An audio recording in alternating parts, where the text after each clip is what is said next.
Huntington residents are watching Town Supervisor Chad Lupinacci's decision on the proposed $80 million, 486,380 square foot Villadom commercial complex to see if he follows his campaign promise of taking the town in a new direction.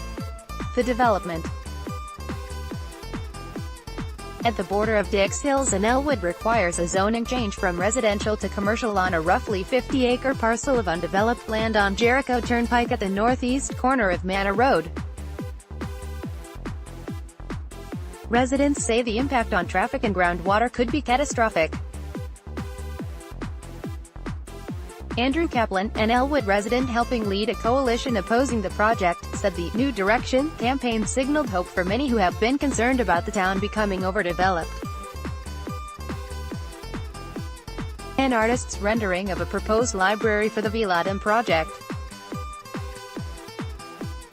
Photo credit, Mark Stumer, Mojo Stumer Associates. This is the litmus test for the New Direction, Kaplan said of the town board's vote on the project. This is very emotional. This is difficult. People are scared about water, people are scared about traffic, scared about quality of life. Lupinacci, who has not indicated whether he supports the zone change, said he understands the scrutiny of the Villadom vote. It's an early decision by this administration, so I'm sure people will be watching very closely, he said. Any type of decision you make early on in an administration, I believe, lends to the tone that your administration is taking. Lupinacci in November was elected the first new town supervisor in 24 years. It was time, he said in his inaugural address, to identify policies, programs and procedures that should remain and build upon them, while identifying those that do need to be changed, and changing them as quickly as possible. Get our insider's look and analysis of the key moments in the Mangano Vendita trial. By clicking sign up, you agree to our privacy policy.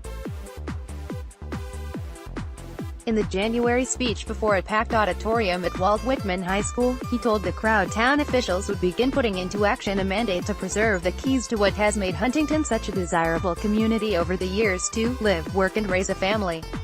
Residents opposed to the Villadom project are looking to Lupinacci to follow through on that promise and return, or preserve, Huntington's suburban landscape by not allowing the zoning change.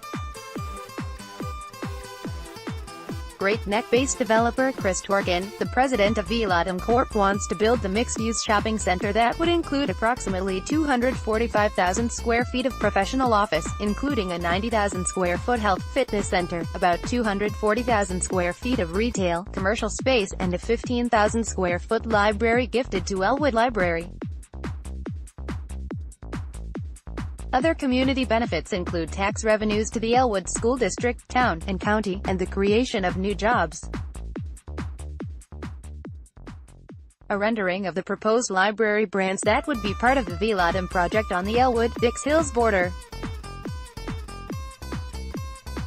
Photo credit, Mark Stumer, Mojo Stumer Associates. Dix Hills resident Gail Jospa said she has been voting Democratic since the 1960s, but after listening to Lupinacci and his running mates in the fall, she said she was convinced it was time to vote differently. A new direction was no downzoning, that they're going to stop all this overdevelopment, they were going to listen to residents and not a developer who came in. Jospa said. That's what we heard and thought about a new direction. Robert Rockline, secretary for the civic group Huntington Matters, which previously supported Villadom but has recently adopted a neutral position, said he does not think Lupinacci should be judged on how he votes on this proposal. This has been in the works for close to 5 years, so he's just the bearer of the burden of the decision, Rockline said. While Villadom has garnered attention, voters see other issues the Lupinacci administration should address. A petition circulating with close to 1,000 signatures seeks to have a 2006 law amended to restrict the number of apartments allowed over commercial and retail spaces. Huntington resident Bob Suter, a former Newsday employee who works for Queens College and is among a group of residents who circulated the petition, said how Lupinacci votes on Villadom would be an indication of things to come. He built his campaign and went out of his way to make overdevelopment in Huntington an important issue in his campaign, Souter said.